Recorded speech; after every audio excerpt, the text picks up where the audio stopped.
Other countries ఇప్పుడు Muscat Gulf కంట్రీకి వెళ్ళాలంటే కూడా ఇట్లా మీరు అన్నట్టు వాడుకుంటారు, తండ్రి కొడుకులు వాడుకుంటారు, ఇదే రభస ఉంటుంది, టార్చర్ పెడతారని అంటుంటారు. మళ్ళీ అప్పుడు విన్నప్పుడు మీకు భయం వేయలేదా? ఏడవకూడదంటే నేను బాత్రూమ్కి వెళ్ళి ఏడ్చేదాన్ని. పాప గుర్తొస్తే నైట్ టైం దుప్పటి ముసుకేసుకుని ఏడ్చేదాన్ని.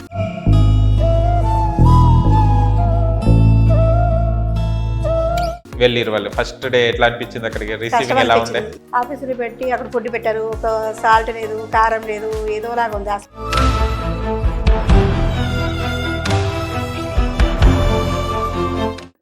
భాష ఎట్లా నేర్చుకున్నారు? వచ్చా మీకు అరబీ? ఇప్పుడు వాళ్ళు ఒక 3 నెలలు ఓపికగా చెప్పారండి నాకు.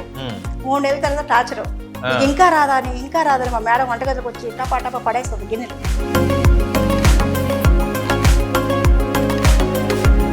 హాయ్ హలో నమస్తే, welcome to social post TV. నేను మీ యాంకర్ పప్పు. ఈ రోజు మనతోని స్పెషల్ గెస్ట్ ఉన్నారండి. ఆ గెస్ట్ ఎవరో కాదు, మస్కట్లో 20 years ఉన్నారు. తనకు ఎలాంటి చదువు రాదు, బట్ అదర్ కంట్రీస్లో బతికింది. ఎన్ని ఇయర్స్? 20 years వర్క్ చేయడం జరిగింది. అండ్ ఇప్పుడు మన ఇండియాలో, మన హైదరాబాద్లో గ్లోబల్ హాస్పిటల్లో కూడా ట్రాన్స్లేటర్గా వర్క్ చేస్తున్నారు. అంటే అరబిక్ వాళ్ళు వస్తారు కదా, వాళ్ళకు డాక్టర్స్ నుంచి కమ్యూనికేషన్స్ కూడా చేస్తుంటారు. సరస్వతి గారు ఇప్పుడు మన స్టూడియోలో ఉన్నారు. అండ్ మస్కట్ లైఫ్ ఎలా ఉంటుంది, అండ్ మస్కట్లో వెళ్ళడానికి తను ఏమైనా కష్టపడ్డదా, మస్కట్లో ఏమైనా కష్టపడ్డదా, లేకుంటే హ్యాపీగా లైఫ్ లీడ్ చేశారా 20 years అనేది తన మాటలు తెలుసుకోవడానికి ప్రయత్నిద్దాం. నమస్తే మేడం. నమస్తే అండి. ఎలా ఉన్నారు? బాగున్నాను సార్. అంటే 20 years ముందు మీరు వెళ్ళారంటే చాలా వరకు ఏజెంట్స్ కూడా ఫేక్ ఏజెంట్స్ దొరుకుతారు, దానికి ఫేక్ వీసాస్ అని పిలిపించి అక్కడ వెళ్ళి తర్వాత చాలా ట్రబుల్స్ అవుతుంటారు. అసలు ఇలాంటి ఏజెంట్స్ ఉంటారా? ఏజెంట్స్ గురించి చెప్పాలంటే ఏం చెప్తారు మేడం మీరు? ఏజెంట్స్ గురించి చెప్పాలంటే కొంతమంది మంచి వాళ్ళు ఉంటారు, కొంతమంది చెడ్డవాళ్ళు కూడా ఉంటారు. కానీ ఆ ఏజెంట్ మంచివాడా కాదా అనేది కొంచెం అబ్జర్వేషన్ చేసి, మనం లేడీ కాబట్టి వెళ్ళేది ఆలోచించుకొని వెళ్ళాలి. ఆలోచించుకోకుండా నేను తీసుకెళ్తాను అనగానే అబ్బాయికి డబ్బులు పెట్టేసి వెళ్ళిపోవడం అనేది అది కరెక్ట్ కాదు. యువతల వాళ్ళది కూడా తప్పు ఉంటుంది. ఆలోచించాలి. ఎలాంటి ఆలోచన చేయాలి? ఒకవేళ ఎలా అంటే తిని కరెక్ట్గా తీసుకెళ్తాడా, ఇంతమంది తీసుకెళ్ళాడా, వాళ్ళు ఎలా ఉన్నారు అని ఒక ఆలోచన చేయాలి. నమ్మేసి వెళ్ళిపోకూడదు. ఈ ఆడవాళ్ళు కూడా ఎట్లా ఉన్నారంటే, కొంచెం వాళ్ళకి ఏదైనా రిలేషన్ ఉందనుకోండి, ఇంకా నమ్మకంగా ఇచ్చేసి వీళ్ళు ఏం చేస్తారు, వీళ్ళు అప్పటికి షార్ప్ అయిపోతారు కదా ఏజెంట్లు. ఈ బొంబాయిలో వదిలేయడాలు, సైడ్ బిజినెస్లు ఇవన్నీ చేస్తారు. అవి అట్లా జరుగుతూ ఉంటాయి అనమాట. మీరు బ్యాచ్ లాగా వెళ్ళారా, లేకుంటే మీరు సింగిల్గా వెళ్ళారా? నేను సింగిల్గానే వెళ్ళాను. సింగిల్గా వెళ్ళారు. కొంతమంది బ్యాచెస్ లాగా పంపిస్తుంటారు కదా. పంపిస్తారంటే అదే మీరు చెప్పేది. వాళ్ళు ఫస్ట్ చెప్పుకుంటారు అనమాట, ఇట్లా వెళ్దాం అట్లా వెళ్దామని. మేము సింగిల్గానే వెళ్ళాను. సింగిల్గా వెళ్ళారు అంటే ఏజెంట్స్ తో మనం ఉండేటప్పుడు ఫస్ట్ జాగ్రత్త తీసుకోవాలి, వాడు పంపించాడా లేదా ఇంతకు ముందు అది. ఓకే, మీ ఏజెంట్ బాగానే దొరికాడా మేము? చాలా మంచోడండి, చాలా మంచోడు. అచ్చా, ఓకే. చాలా వరకు చూస్తే కనుక అక్కడ మనము చాలా వరకు గోల్డ్ తెచ్చుకోవచ్చు అది అంటుంటారు. గోల్డ్ ఏమి ఉంటుంది మేడం అక్కడ స్పెషాలిటీ? గోల్డ్ అంటే మనం ఎంత తెచ్చుకోవాలి, ఒక బిస్కెట్లు ఇన్ని బిస్కెట్లు అని లెక్క ఉంటుంది అనమాట. ఆ బిస్కెట్లకి తెచ్చుకోవాలి, అంతమించి ఎక్కువ తీసుకురాకూడదు. ఎందుకంటే మనం ఎక్కడ ఏదైనా బిజినెస్లు పెట్టుకుంటున్నామేమో అక్కడ లాస్ అవుతారు, అక్కడ గవర్నమెంట్ లాస్ అవుతారని తీసుకురానివారు. ఓకే, చాలా వరకు మనకు అదర్ కంట్రీస్ వెళ్తే ఇట్లా గల్ఫ్కి ఇట్లా మస్కట్కి వెళ్ళినప్పుడు ఇక్కడి జెండు బామ్ కానివ్వండి, టాబ్లెట్స్ కానివ్వండి, ఇక్కడి తీసుకెళ్తుంటారు. పచ్చళ్ళు కానివ్వండి, పికిల్స్ ఇవన్నీ తీసుకెళ్తారు. ఎందుకు అక్కడ ఏం దొరకవా? అవి దొరకవండి, టేస్ట్ ఉండవండి. వాళ్ళు ఉప్పు కారాలు తక్కువ తింటారు, మసాలాలు తక్కువ తింటారు అనమాట. ఓకే, అందుకోసం ఇక్కడ నుంచి పచ్చళ్ళు పట్టుకెళ్తారు. అదే చాలా వరకు పచ్చళ్ళు కానీ, జెండు బామ్ కానీ. టాబ్లెట్స్ కూడా ఎలా ఉంటాయండి అక్కడ? టాబ్లెట్లు అంత మంచిగా ఉండవు, టాబ్లెట్లు ఒకటి మంచిగా ఉండదు, వైద్యకు మంచిగా ఉండదు. హాస్పిటల్ మటుకు రిచ్గా ఉంటాయి కానీ డాక్టర్లు మంచిగా ఉండవు. ఇక్కడ నార్మల్ గా ఏమంటారు, ఆర్మీ డాక్టర్లే సర్టిఫికేట్ తీసుకుని వెళ్ళిపోతారు. డబ్బులు కట్టేసి డాక్టర్ కింద వెళ్ళిపోతారు అనమాట. వాళ్ళకి ఏం తెలుస్తుందండి. కానీ హాస్పిటల్ మటుకు చాలా బాగుంటాయండి, చాలా ట్రీట్మెంట్ ఒకటి భయం ఉండదు. అందుకే కదండి ఇక్కడికి వస్తున్నారు. ఇప్పుడు మన అపోలో గానీ, ఇప్పుడు మన గ్లోబల్ గానీ, ఎక్కడికైనా సరే ఎక్కువగా వాళ్ళే ఉంటారు.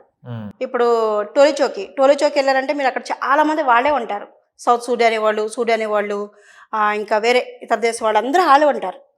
మీరు గమనిస్తే అక్కడ డాక్టర్స్ అంతా కరెక్ట్ గా ఉంటారు. మళ్ళీ వాళ్ళకి ఎట్లాంటి ట్రీట్మెంట్ అవన్నీ వాళ్ళకు చేసుకుంటారు. కానీ పెద్ద హార్ట్ ప్రాబ్లం కానీ, లివర్ ప్రాబ్లం కానీ అయితే మటుకు మన ఇండియా కంపల్సరీ వస్తారు. అది చిన్న అయితే మటుకు అక్కడ ట్రీట్మెంట్ చేస్తారు. అట్లా మీకు ఎలాంటి సందర్భం ఎప్పుడైనా ఎదురైందా? మీకు జ్వరం వచ్చి అక్కడ హాస్పిటల్ తక్కువ కాకుండా, ఎందుకంటే చాలా ఇయర్స్ ఉన్నారు కదా. అవునండి, నేను పంట నొప్పి గురించి వాటి గురించి వెళ్ళాను. మన కేరళ డాక్టర్లు ఉన్నారన్నమాట. వాళ్ళు కొంచెం పర్వాలేదండి, కేరళ వాళ్ళు బాగానే చూస్తారు. ఏమైనా అయితే వాళ్ళే చూసుకుంటారా మేడం వాళ్ళు? మొత్తం సంస్థ వాళ్ళే చూసుకుంటారు. మన డ్రెస్సులు కానీ ఏమైనా కానీ ఉమ్. రీఛార్జ్ కానీ మొత్తం వాళ్ళే చూసుకుంటారు. మా జీతం అట్లా వచ్చేస్తుంది, మా ఫుడ్ అంతా వాళ్ళే చూసుకుంటారు. జీతం మాత్రం సపరేట్గా ఇచ్చేస్తారు, కటింగ్స్ ఉండవు. కటింగ్స్ ఉండవు. ఓ, ఒకప్పుడు నేను వెళ్ళినప్పుడు, ఇప్పుడు అంతా తెలివిరిపోయారు మన వాళ్ళు. జీతాలు అడుగుతున్నారు, ఇక్కడ ఉండే డిమాండ్లు చేస్తున్నారు, సెలవులు అడుగుతున్నారు, చర్చిలు కానీ వెళ్ళిపోతున్నారు. ఓకే. ఇప్పుడు అంతా మారిపోయిందండి అసలు. ఉమ్. చాలా మన వాళ్ళదే, మన ఇండియా వాళ్ళదే రాజ్యంలాగా ఉంది. మన ఇండియాలో 3 రెట్టింపులు ఉంటే అక్కడ 10 రెట్టింపులు ఉన్నారు మన ఇండియా వాళ్ళు. ఓకే. ఎన్ని దేశాలు లెక్కేసుకున్నా కానీ నేను ఒకసారి అదే ఆలోచిస్తాను. వాళ్ళు కూడా ఇక్కడే ఉంటే మన నడవడానికి కూడా ప్లేస్ ఉండదేమో అనిపిస్తుంది నాకు. అచ్చా. మన ఇండియా వాళ్ళు అంతమంది ఉన్నారు ఇతర దేశాల్లో. అక్కడ పూజలు ఇవన్నీ చేసుకోవచ్చా? అన్నీ ఉంటాయండి, గుళ్ళు ఉంటాయి, చర్చిలు ఉంటాయి, ఉమ్. సంస్థ ఉంటాయి. కానీ కొన్ని ఏరియాలో కేటాయించి పెడతారనమాట. అచ్చా. అంటే మనల్ని అర్థం చేసుకుని పెడతారు. ఉమ్. చాలా వరకు చెప్తారు అక్కడ ఉండవు, ఓన్లీ మస్జిద్లే ఉంటాయి, ఉండవని అంటుంటారు. లేదండి, ఉంటాయి కానీ వీళ్ళకి తెలియదు. అచ్చా. తర్వాత చాలా మంది నన్ను అది చేశారు ఇది చేశారు నాకు తిండి పెట్టట్లేదు అంటారు. మన ఇండియా ఎంబసీ అక్కడ ఉంటుంది.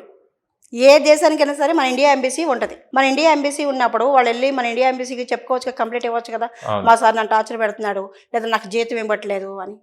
ఎందుకు అట్లా చేయరు? ఓకే. వీడియోలు చేయడానికి టైం ఉంటుంది వీళ్ళకి. నాకు టార్చర్ పెడుతున్నారు, నాకు ఫుడ్ పెట్టట్లేదు అంటారు. మరి అదే పని అక్కడికి వెళ్ళి చేయొచ్చు కదా, వాళ్ళు చెప్పొచ్చు కదా ఇండియా ఎంబసీకి. ఎందుకు అలా చేస్తారు మళ్ళీ ఆ వీడియోస్? ఎవరిని బ్లేమ్ చేయడానికి? వాళ్ళు పబ్లిక్ అవడానికి చేస్తున్నారు నేను అనుకుంటున్నానండి. అచ్చా. పోనీ ఉన్నాయి అంటే నేరండి, అంత ఏమి ఉండదు నాకు తెలిసి. కొంతమంది వీడియోస్ కూడా చేస్తారు, ఎలా అంటే నన్ను కొట్టేశారు, నన్ను రూమ్ లో వేసేసారు, దయచేసి నన్ను బయటికి పంపండి అది ఇది అంటుంటారు. ఎందుకు వేస్తారండి? రూమ్ లో వేసేసి వాళ్ళు ఏం చేస్తారండి, వాళ్ళు మాకు డబ్బులు పెట్టి తీసుకెళ్తున్నారు. అవును. ఇప్పుడు టికెట్ ఇస్తున్నారు, వీజా ఇస్తున్నారు, ఊరినే వస్తున్నాయండి వాళ్ళకి? కాదు కదా, వీజాకి గవర్నమెంట్ డబ్బులు కట్టాలి. నేను ఇండియా నుంచి మనిషిని తెచ్చుకుంటున్నానని. ఇప్పుడు 2 సంవత్సరాలు కంప్లీట్ అయిపోయిన తర్వాత ఎయిర్పోర్ట్లో మా ఏరు ముద్ర పడకపోయినా, స్టాంపు పడకపోయినా, ఈ మనిషి ఉమ్మని వచ్చింది, ఈ మనిషి ఎక్కడైనా మన ఇండియా ఎంబసీ ఎంక్వైరీ చేస్తారు, కంపల్సరీ ఎంక్వైరీ చేస్తారు. మళ్ళీ మనకి వీజా పడింది అంటే ఈ అమ్మాయి కంటిన్యూ చేస్తుంది అంటారు. ఓకే. అని ఒక ఆలోచన ఉంటుంది. ఎందుకు కొంతమంది అంటారు అక్కడ పంపించిన తర్వాత అబ్బాయిలను కూడా ఏజెంట్స్ కరెక్ట్ లేక, అక్కడ వర్క్ కరెక్ట్ లేక, ఈ ఏమంటే క్యామెల్స్ ఉంటాయి కదా, గొర్రెలను గాయడం కానీ ఇలాంటి గాయడం కానీ పంపిస్తారని అంటారు. కరెక్ట్ అయిన వీసా లేదని అంటే ఎంతవరకు నిజం మేడం? కరెక్ట్ అయిన వీసా అంటే అండి గొర్రెల కాయడం ఉంటుందండి, గొర్రెలని ఒంట్లని ఉంటుంది. మనం ఫస్ట్ మాట్లాడుకునే దాన్ని బట్టి ఉంటుంది. నేను పలానా పనికి వెళ్తున్నా, పలానా కంపెనీకి వెళ్తున్నా, నాకు ఆ కంపెనీ వీసా కావాలని అడగాలి. అది ప్రూఫ్ చూసుకోవాలి. వీళ్ళు ప్రూఫ్ లేకుండా వెళ్ళిపోతే అలాంటప్పుడు ఇబ్బందులు పడతారు. మరి ఓకే, కంపల్సరీ పడతారు. ఇక్కడ శిక్షలకు అంటే ఇక్కడ మనం చూసిన పోలీస్ వాళ్ళకు అక్కడ పోలీస్ వాళ్ళకి డిఫరెన్స్ ఏముంటుందమ్మా? మన పోలీసుల గురించి నేనేం చెప్పనండి, అది అందరికీ తెలిసిన విషయమే. అక్కడ పోలీసులు అయితే మటుగా సైడ్ బిజినెస్ ఉండవండి. కరెక్ట్గా చూస్తారు, నాది ఏం తప్పు ఉంది, వాళ్ళది ఏం తప్పు ఉంది. ఒకవేళ వాళ్ళు కదా వాళ్ళకే ఎక్కువ సపోర్ట్ చేస్తారంటే అలా చేయరు. నన్ను సపరేట్గా తీసుకెళ్ళి మాట్లాడతారు. నువ్వు బాబుని కొట్టావా, నువ్వు ఇది తిన్నావా, ఇది దాసావా, ఇది ఎవరికైనా ఇచ్చావా. ఇప్పుడు మన ఇండియాలో ఏంటంటే కొంతమంది రిలేషన్ పెట్టుకొని వీళ్ళు మేడం వాళ్ళు బయటికి వెళ్ళగాని కొన్ని గుడ్లని చికెన్ అని గోడాతలకి ఇసిరేస్తారు, బయట వీసా వాళ్ళు వచ్చి తీసుకెళ్తారు. అది కరెక్ట్ కాదు కదా. అవి చూసి చుట్టుపక్కల వాళ్ళు చూసి మేడం వాళ్ళకి చెప్తే కనుక వాళ్ళు కూడా అబ్జర్వేషన్లు పెడతారు, ఇది ఏం చేస్తుంది ఎక్కడ దాకా. ఎందుకంటే మా మేడం నేను వెళ్ళక ముందు ఒక అమ్మాయి అట్లాగే పద్దాక వెళ్ళిపోవడం, చిన్న బాబుని పెట్టుకొని వెళ్ళిపోవడం, పిల్లోడికి సాయంత్రం చెడు జ్వరం వచ్చేయడం, అట్లా జరుగుతుంది. ఏంటి ఇట్లా జరుగుతుందని వీళ్ళు అబ్జర్వేషన్ చేస్తారనమాట. తర్వాత చుట్టుపక్కల వాళ్ళు చెప్పారు ఆ అమ్మాయి బాబుని ఎత్తుకుని వెళ్ళిపోతుంది అని. తర్వాత మా మేడం డ్యూటీకి వెళ్ళిపోయినట్టు వెళ్ళిపోయి అక్కడే ఉండి చూసింది. తను 7:30 కల్లా బయటకు వెళ్ళిపోతుంది. పట్టుకుంది మా మేడం, చక్కగా వైర్ తీసుకుంది, కరెంట్ వైర్ తీసుకొని పెడలు కొట్టి రూమ్లో పడేసింది. మరి అలాంటప్పుడు పడేరండి, నన్ను పడేస్తున్నారని దేనికి పడేస్తారు? ఎలాంటి ఇష్యూలు పడేస్తారు. నువ్వు వెళ్ళిన దేనికి కష్టపడితే ఎందుకు తిడతారండి? వాళ్ళు డబ్బు పెడుతున్నారండి, మనకి డబ్బు పెట్టి తీసుకెళ్తున్నారు. ఇప్పుడు ఏజెంట్లకు డబ్బు ఇస్తున్నారు, నా తప్పు కూడా ఉంది. వీసాలు వాళ్ళే ఇస్తున్నారు, టికెట్ వాళ్ళే ఇస్తున్నారు, కానీ నేను డబ్బు పెట్టా, అది నా మిస్టేక్ కూడా ఉంది. ఇప్పుడు నన్ను ఎవరినైనా అడగమనండి, నేను ఇప్పుడు ఎవరైనా తీసుకెళ్తా, ఎవరో ఎందుకండి మా సొంత ఏప్రాలు వెళ్ళింది, సొంత మా అక్కను కూడా పంపా, నా ఫ్రెండ్ వాళ్ళ చెల్లెని కూడా పంపా. మా చెల్లి వాళ్ళ ఫ్రెండ్ అయితే చెల్లెలు అయితే మట్టుగా తను పెళ్లి చేసుకుని కూడా అక్కడ ఉంది, సెటిల్ అయ్యింది. ఒకటే దాంట్లో దగ్గర ఉన్నారా? కంటిన్యూ వీసా చేశారు లేకపోతే ప్లేసెస్ మారారా మీరు? నేను కంటిన్యూగా ఒక్కసారి చేశానండి. కాకపోతే మా మేడంకి నాకు కొంచెం గొడవ అయ్యి ఒక్కసారి మాత్రమే నేను కోవిడ్కి వెళ్ళాను. ఓకే, ఒకసారి. కానీ మా మేడం కూడా ఇండియా వచ్చి తీసుకెళ్తానని ప్రయత్నం చేస్తుంది. మా అమ్మ మ్యారేజ్ కూడా వచ్చిందండి, మా మేడం మా అమ్మాయి మ్యారేజ్ కూడా వచ్చింది. అయితే ఒకసారి నాకు కోపం వచ్చి నేను ఇంకా రానని చెప్పేసి కోవిడ్కి వెళ్ళాను. కోవిడ్కి వెళ్ళిన తర్వాత రంజాన్ స్టార్ట్ అయింది. రంజాన్ స్టార్ట్ అయిన తర్వాత మేము ఎంత హ్యాపీగా ఉండేవాడో అది మాకు తెలుసు. నాకు బాధ అనిపించింది. బార్కి అంటే కంగ్రాట్స్ చెప్పాలంటే రంజాన్ స్టార్ట్ అయింది కదండి. నేను ఫోన్ చేశాను, ఇంకా ఫోన్ చేస్తే మా మేడం నేను ఏడవ ఆ, అట్లాగా ఇంకా నేను ఉండలేను అది ఇది నువ్వు వచ్చేసేయాలంటే వాళ్ళు మళ్ళీ డబ్బు కట్టి కువైట్ నుంచి మళ్ళీ నన్ను ఒమన్ రప్పించుకున్నారు. ఓకే. అట్లా ఒక 3 నెలలు మటుకు ఏం గొడవ ఏమైంది, అలిగారా? అలాగే అంటే మేము ఫ్రెండ్స్ లాగా ఉన్నామండి స్టార్టింగ్ లో. అట్లా తర్వాత అలవాటైపోయి అక్క చెల్లిలాగా ఉన్నాం అనమాట. ఉమ్, నాకు హెల్త్ బాగపోయినప్పుడు లేడీస్ ప్రాబ్లమ్స్ ఉంటాయి అవును. కదా, అలాంటప్పుడు వాంటింగ్స్ అవన్నీ అయితే ఆ రోజు పని కూడా చేయనిచ్చేది కాదు. ఆహా, ముట్టుకొని ఆ తనే కొంచెం సూప్ అని అవి ఇవి తీసుకొచ్చి నాకు ఇచ్చి అట్లా చేసేది. ఉమ్. అవన్నీ నాకు గుర్తొచ్చి ఏడుపు. అచ్చా అచ్చా. అట్లా. ఎందుకంటే నాకు తల్లిదండ్రులు ఎవరు లేరు, ఆ, నేను తల్లిగానే చూసుకున్నాను ఆవిడ్ని. ఉమ్. ఓ, మీ సార్ ఎలా ఉండేవాళ్ళు? సార్ని మాట్లాడేవాళ్ళ మీరు? బాబా చాలా మంచివాడు, నిజంగా దేవుడు అండి చెప్పాలంటే. ఎందుకంటే నాకు చదువు లేదు, నేను అకౌంట్ నెంబర్ కూడా పట్టుకెళ్ళలేదు. నేను డబ్బులన్నీ మా ఆయన గారి పేరు మీద పంపించేదాన్ని. పంపిస్తే నెల తిరక ముందు మళ్ళీ ఫోన్ చేసి రైస్ తడిసిపోయినాయి ఆల్రెడీ, నేను దెబ్బతిన్నాను, నువ్వు డబ్బులు పంపించాలి వ్యవసాయంలో పెట్టాలంటే. నెల ముందు 15 రోజులకి నేను పెద్ద కేకలేసాను, ఏంటి అసలు అట్లా నెల తిరక నేను డబ్బులు ఎక్కడి నుంచి తెస్తాను అనుకున్నాను అని. మా బాబా చూసి ఎందుకు అట్లా చేసుకుంటున్నావు, ఇప్పుడు ఎన్ని సంవత్సరాలు బట్టి నేను రూపాయి దాచుకోలేదు, నువ్వు పిల్ల కోసం కష్టపడుతున్నావు కదా అని మా బాబా ఒక్క సంవత్సరంలోనే నన్ను ఇండియా పంపించి అకౌంట్ నెంబర్ తీసుకుని మళ్ళీ రిటర్న్ రాని పంపించి. ఇప్పుడు మనం 2 సంవత్సరాలకి ఒక్కరోజు ఉన్నా కూడా వాళ్ళు మన ఇండియా పంపరు, ఎగస్ట్రా చేయించుకుంటారు. అలానే మా బాబా 1 year చేస్తే నువ్వు వెళ్ళి అకౌంట్ నెంబర్ తీసుకొని రా అన్నాడు. 10 సంవత్సరాల తర్వాత నేను వాళ్ళ దగ్గర 10 సంవత్సరాలు చేశాను. 10 సంవత్సరాలు అమౌంట్ కూడా మా ఆయనకే ఇచ్చాను. మళ్ళీ ఇప్పుడు నేను ఏమి ఇవ్వలేదని చెప్తున్నారు వాళ్ళు. మళ్ళీ ఎంత ఇచ్చినా వేస్ట్ వాళ్ళకి ఏముంది అని. ఇప్పుడు అక్కడ ఏంటి స్పెషల్ డిష్ ఏంటిది, బాగా ఏం తింటారు అక్కడ? మటన్ డైలీ డైలీ అంటే డైలీ నీసే ఉంటారండి, చికెన్ ప్రాన్స్ మటన్ అవి ఉంటారు. చాలా వరకు ఫ్రిడ్జ్ లెస్. ఇప్పుడు కొత్త అక్కడ ఉన్న వాళ్ళంటే మీరంటే ఇల్లు కాబట్టి అది బయట బ్యాచిలర్స్ ఉన్న వాళ్ళందరూ ఫ్రిడ్జ్ లో పెట్టుకొని స్టోరేజ్ చేసుకుని పెట్టుకుంటారట అంటారు కదా, నిజమేనా? ఇళ్లలో కూడా పెట్టుకుంటారు, ఒకసారి తెచ్చేసుకుంటారు సామాన్, ఒకసారి పెట్టేసుకుంటారు. ఓకే. మళ్ళీ నెల జీతం వచ్చినట్టు మళ్ళీ తెచ్చుకుంటారు. ఈ మధ్యలో మళ్ళీ ఏం అడగకూడదు కూడా, అచ్చా.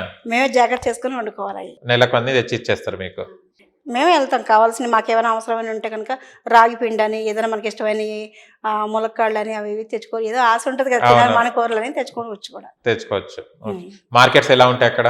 చాలా బాగుంటాయండి, చాలా స్పెషల్గా ఉంటాయి. మంచి ఎక్కడెక్కడ ఫ్రూట్స్ వస్తూ ఉంటాయి, అన్ని రకాల ఫ్రూట్స్ వస్తాయి. అసలు మనం ఇక్కడ ఎప్పుడు కూడా కొన్ని తిని ఉండము అసలు. అచ్చా. మీరు ఇలానే ఉంటారా లేకుంటే అక్కడ కూడా చున్ని కట్టుకొని అలా? చున్నీ కట్టుకోవాలండి, కంపల్సరీ చున్నీ కట్టుకోవాలి. చున్ని కట్టుకోవాలి. ఓకే. ఇప్పుడు నేను డ్యూటీలో కూడా చున్నీ కట్టుకునే ఉంటానండి. చున్ని కట్టుకొని ఉంటారు. ఇంటర్నేషనల్ డిపార్ట్మెంట్ కదా, మరి వాళ్ళకి అర్థం కావాలి కదా నేను వాళ్ళ మనిషిని. ఓకే.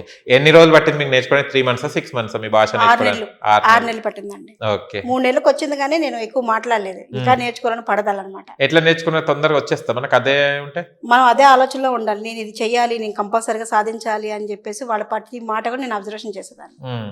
ఎట్లా నేర్చుకున్నారు? మేడం మాట్లాడేటప్పుడు వాళ్ళు మాట్లాడుకున్నప్పుడు, వాళ్ళు ఫోన్ మాట్లాడుకున్నప్పుడు వాళ్ళు దేనికంటున్నారు ఏంటని నా బాగా వచ్చింది. ఓకే. ఎలా ఉన్నారంటే ఏమంటారు మేడం? ఏంటి ఎలా ఉన్నారంటే? లేడీ అయితే మటుగా కేఫ్ హాలిష్, మగాళ్ళు అయితే మనకి కేఫ్ హాల్, కేఫ్ సహా. ఇప్పుడు గ్లోబల్ హాస్పిటల్లో వస్తారు కదా వాళ్ళు, వచ్చినప్పుడు ట్రాన్స్లేషన్ ఎలా చేస్తారు డాక్టర్ కి దానిక?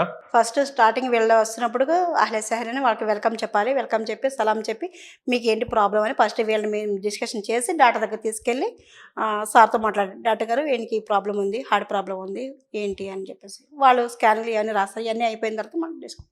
ఓకే. ట్రాన్స్లేట్ చేస్తుండాలి. ఓకే. కొంచెం ఇబ్బందిమైన పేషెంట్స్ ఏమైనా వస్తారా? ఇబ్బందిగా పడే వాళ్ళు ఎవరైనా వస్తారా? అంటే ఇబ్బంది పెట్టడం, మనం చెప్పింది వాళ్ళకి అర్థం కాక ఉన్నారండి, ఉన్నారు. ఎందుకంటే అరబీ దేశాల్లో కూడా అన్ని దేశాల్లో అరబీ ఒకేలా ఉండదండి, డిఫరెంట్గా ఉంటుంది. ఇప్పుడు కువైట్లో ఇప్పుడు ఒమన్లో ఏమంటారు, కేఫిల్ హాల్ అంటారు. అదే కువైట్లో అయితే స్లోనిక్ షొక్బారిక్ స్టైల్ మారుతుంది, డిఫరెంట్గా. ఇప్పుడు ఇంగ్లీష్లో కొంతమంది కట్ చేసి మాట్లాడతారు, కొంతమంది అలాగా. కొంతమంది ఏమైనా వాళ్ళు ఉంటారు, వాళ్ళకి అరబీ అస్సలు అర్థం కాదు, కానీ నేను అర్థం చేసుకుంటాను అనమాట, వాళ్ళ ప్రాబ్లం అర్థం చేసుకున్నట్లు అర్థం చేసుకుని వెళ్ళి. ఇప్పుడు సొమాలి వాళ్ళు ఉంటారు, వాళ్ళకి అస్సలు రాదండి, ఇంగ్లీషు రాదు, అరబీ రాదు, వాళ్ళతో నాకు కొంచెం ప్రాబ్లం అవుతుంది. చిన్న పిల్లని కూర్చోబెట్టుకొని ఎట్లా మనం మాట్లాడాలి అట్లా మాట్లాడి అప్పుడు డాక్టర్ దగ్గర తీసుకెళ్ళి. ఓకే. అక్కడేమో మీరు చేసింది ఇంటి పని అంటే, తర్వాత ఈ గ్లోబల్ హాస్పిటల్లో జాయిన్ కావాలని ట్రాన్స్లేటర్ గా ఉండాలని ఎవరు చెప్పారు మీకు? ఎలా అనిపించింది? మాకు తెలిసిన ఒక ఫ్రెండ్ పారక్ అని ముస్లిం అయినా మాకు ఫ్యామిలీ ఫ్రెండ్ అనమాట, మాకు బెంగళూరులో పరిచయం. మేము ఎట్లా మా సార్ వాళ్ళ మనవరాలకి హార్ట్ ప్రాబ్లం ఉంటే మేము బెంగళూరు వెళ్ళాం, నారాయణ హాస్పిటల్. అక్కడ మాకు ఆ సార్ పరిచయం అయ్యారు. నేను అరబీ మాట్లాడుతాను చూసి అరబీ చాలా బాగా మాట్లాడుతున్నావు అని చెప్పేసి ఇట్లా అక్కడ బెంగళూరులో జాబ్ ఉంది వస్తావంటే నేను పోలే, విజయవాడలో ఏదో జాబ్ ఉందంటే వస్తామంటే వెళ్ళలేదు. ఈ గ్లోబల్ హైదరాబాద్ అనగానే వచ్చారనమాట. కొంచెం హైదరాబాద్ అంటే కొంచెం అన్నింటికి అందుబాటులో ఉంటుంది, ఓకే వెళ్దాము అనే ఇదిలో అనమాట. ఓకే. అక్కడ సాలరీస్ మీకు మంత్లీ ఇచ్చేస్తారా అండి? ఫస్ట్ కా 10th కా ఎప్పుడు ఇస్తారు? ఇస్తారు, నెల నెల ఇచ్చేస్తారు. నెల ఇస్తారు. వాళ్ళ జీతం రాగానే వాళ్ళకి కరెక్ట్గా ఇది కరెంట్కి ఇది మన ఇంట్లో సేమ్ మన ఇండియా అట్లాగా వాళ్ళు చేసుకుంటారండి. ఓకే. ఫస్ట్ మన జీతం పక్కన పెట్టేస్తారు. కానీ ఇక్కడ వాళ్ళు చాలా మంది వెళ్తారు. వాళ్ళు ఏ పనులు అవి చేయరా అండి? కామ్గా ఉంటారా? ఎలాగండి? వాళ్ళు ఏం పనులు చేయరా? చాలా వరకు మన వాళ్ళే వెళ్తుంటారు కదా వాళ్ళు అక్కడికి. చేయరండి, వాళ్ళు చేయరు. ఇంట్రెస్ట్ ఉంటుంది వాళ్ళకి చేయాలని. ఇంకా జాబ్ చేసి వచ్చిన తర్వాత ఇంకా ఇంటికాడ చేయలేరు, అలసిపోతారండి వాళ్ళు బాగా. ఊరికే మనలాగా ఉండరు. ఓకే. ఎండలో తిరగలేరు, భయం ఏంటండి అసలు. అచ్చా. పిల్లల్ని కూడా వాళ్ళు పోషించుకోరు, అంటే పిల్లల్ని కూడా వాళ్ళు పట్టించుకోరు అసలు. మనం ఒక డెలివరీ అయిందంటే మనకి ఏదో పండగలాగా వాళ్ళు చాలా జాగ్రత్తగా చూసుకుంటాం. వాళ్ళకి అది ఏమి ఉండదండి. బాబుని తీసుకెళ్ళి ఇలా చింకలు కడిగేస్తారు, ఏదో చేతులు కడుక్కున్నట్టుగా కడిగేసి ఒక టవల్ చుట్టేసి అట్లా పెట్టేస్తారు. ఆ చేతులు కూడా మనం ఎట్లాగంటే మనం వాళ్ళని అపురూపంగా చూస్తాం, మసాజ్ చేసి అది నలుగు పెట్టి ఇవన్నీ చేస్తాం కదా, వాళ్ళు అది ఏం చేయరు. అందుకే వాళ్ళు 10 మంది 15 మంది వాళ్ళకి కనీసం పడేస్తారు. ఆపరేషన్స్ ఉంటాయి అక్కడ? ఉండవండి. ఎంత వయసు అయినా కానీ పిల్లల కంటే కంటమే అంతే. హరాం అంటారు, అంటే ఆపరేషన్ చేసుకోకూడదు, దేవుడు ఇచ్చిన వరం అది, మనం కనాలని ఒక దిశలో వెళ్ళిపోతారు అన్నమాట. ఓకే. మీకు పిల్లలు ఎలా ఉండేవాళ్ళు? వాళ్ళు ఎంత వయసు ఉండే మీరు వెళ్ళినప్పుడు? మీరు కూడా వాళ్ళతో సరిపడ పిల్లలాగా ఉండే? అవునండి. ఇప్పుడు వాళ్ళు పెద్ద వాళ్ళు అయిపోయారు, వచ్చారు, ఇండియా కూడా వచ్చారు చూడడానికి నన్ను. ఇప్పటికీ టచ్ లో ఉంటారండి. పిల్లలు బాగా ఉంటారండి. కాకపోతే ఏంటంటే ఫస్ట్ వాళ్ళు స్టార్టింగ్ మనల్ని ఇష్టపడేది ప్రేమించేది ఎక్కడంటే మేడం వాళ్ళు కానీ సార్ కానీ పిల్లలు మన దగ్గరికి వస్తేనే వాళ్ళు ఇష్టపడతారండి. అంటే మనం లేకపోయినా బాగానే చూసుకుంటుంది, పిల్లలు దాని దగ్గరికి వెళ్తున్నారు అని ఒక ఇదిలో ఉంటారు. పిల్లలు ఏడ్చి మన దగ్గరికి రాకపోతే కనుక వాళ్ళు ఆలోచిస్తారు. అట్లాగే మన మీద ఏ ఒక్క చిన్న డౌట్ వచ్చినా కూడా వాళ్ళు పైసలు పెట్టడాలు, ఉంగరాలు పెట్టడాలు, సైన్స్ పెట్టడాలు కూడా చేస్తారు. ఏంది తీసుకుంటుందా లేదా అని మర్చిపోయమంటారు. మగవాళ్ళు బట్టల్లో కూడా డబ్బులు పెట్టేస్తారు. బట్టలు వాష్ చేస్తాం కదా, అప్పుడు తీసి చక్కగా పెట్టి ఇచ్చేసేదాన్ని అనమాట. ఇవన్నీ నాకు 7-8 నెలల తర్వాత చెప్పారండి. తర్వాత ఇట్లా పెట్టాం మీకు, అది క్లోజ్ అయిన తర్వాత. మీకు సపరేట్ రూమ్ ఇచ్చేవారా లేకుంటే వాళ్ళ పిల్లలతో అండి? పిల్లలతోనే. ఎవరైనా కానీ పిల్లలతో ఇచ్చేస్తారు. పిల్లలు బాగా ఉంటున్నారు అంటే ఇంకా పిల్లల్ని అప్పు చెప్పేసి మాకంటూ సపరేట్గా రూము, ఏసీ అన్ని బాగుంటాయండి. అన్ని బాగుంటాయి. ఓకే. అక్కడ ఏమేమి ఉన్నాయి మేడం చూడడానికి ప్లేసెస్? ఏం బాగుంటాయి? నాకు అంతగా నచ్చినవి ఏం లేవండి. ఏ పెద్ద కొండలు అవి తప్ప ఎండిపోయినాయి. అంటే ఇక్కడ ఏమో ఫ్యామిలీని దూరం చేసుకుని, పాపని, మీకు ఇష్టమైన పాపని దూరం చేసుకుని అక్కడ వెళ్ళినప్పుడు ఎలా ఫీల్ అయ్యారు లోన్లీగా ఉన్నప్పుడు? చాలా ఏడ్చేదాన్ని అండి. బాత్రూంలో చెప్పాను కదా, బయట ఏడిస్తే భయం వేసేసి ఇంకా నేను బాత్రూంలోకి వెళ్ళి ఆడవడాలు, నైట్ టైం ఆడవడాలు, ఆ తలగడలు చింపేయడాలు, కోపం, బాధ. మీకు అక్కడ ఫ్రెండ్స్ అయ్యారు ఎవరైనా మన వాళ్ళు? అదేం లేదండి. నేను ఒక 15 సంవత్సరాల తర్వాత నేను మనుషుల్ని తీసుకెళ్ళేదాన్ని. 2-3 వెళ్ళేవాళ్ళు ఉంటే కనుక నేను తీసుకెళ్ళాను. ఇంకా వాళ్ళ గురించి నేను కొంచెం బయటకు వెళ్ళేదాన్ని. అప్పటికి మా వాళ్ళకి నేను అలవాటే కాబట్టి. అంటే మీరు బయటికి వెళ్ళడానికి తిరగడానికి ఉండదంటే వీళ్ళతోనే వెళ్ళాలండి. వీళ్ళతోనే వెళ్ళాలి, వీళ్ళతో రావాలి. పర్సనల్ గా ఇప్పుడు మా వాళ్ళు ఫలానా వాళ్ళు వచ్చారు మేమని వెళ్ళడానికి అది ఇప్పుడు నడుస్తున్నాయండి. అప్పట్లో లేవండి. ఇప్పుడు నాకు 9 మంది వరకు నేను పంపానండి. సొంత మా ఏప్రాలు, మా సిస్టర్, వేరే ఫ్రెండ్స్ అందరూ పంపాను.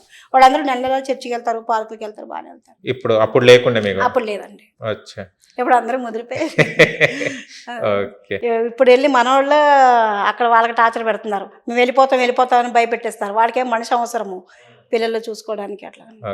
మీ జీతం ఎంత ఉండే మేడం స్టార్టింగ్ లో? ఫస్ట్ వెళ్ళినప్పుడు స్టార్టింగ్ లో 5-6 వేలు ఉండేయండి. అంటే 40 రియాలు ఇచ్చేవారు. 40 రియాలు అంటే మన ఇండియా ఒకప్పుడు వచ్చేసి 120 అట్లా ఉండేది అనమాట. అందుకే 5-6 వేలు. ఇప్పుడైతే మటుకు 150 ఇస్తారండి. 150 అంటే 35 అలా వస్తాయి. అప్పుడు నోట్లు కూడా ఎలా గుర్తుపట్టే వాళ్ళు? మళ్ళీ గుర్తుపట్టేదాన్ని కదండి. వాళ్ళే పంపించారు, మా బాబా వాళ్ళు పంపించారు. ఇంటికి నేను అప్పు చేశాను కదండి, వాళ్ళకి పంపిస్తే ఏంటి ఎంత తక్కువ పంపిస్తున్నావు అది ఇది అని అంటే అప్పుడు నేర్చాను. నాకు తెలియదని తక్కువ ఇస్తున్నారు అది ఇది అంటే, తక్కువేం కాదు, రేటు మంచిగా లేదు, బ్యాంక్ రేటు పెరుగుతుంది తగ్గుతుంది, నేను పెరిగినప్పుడు నీకు పంపుతానని మా బాబా నాకు వివరంగా చెప్పేవాడు. ఒక డిఫరెంట్గా చెప్పేవాడు అన్నమాట, అర్థమయ్యేలాగా.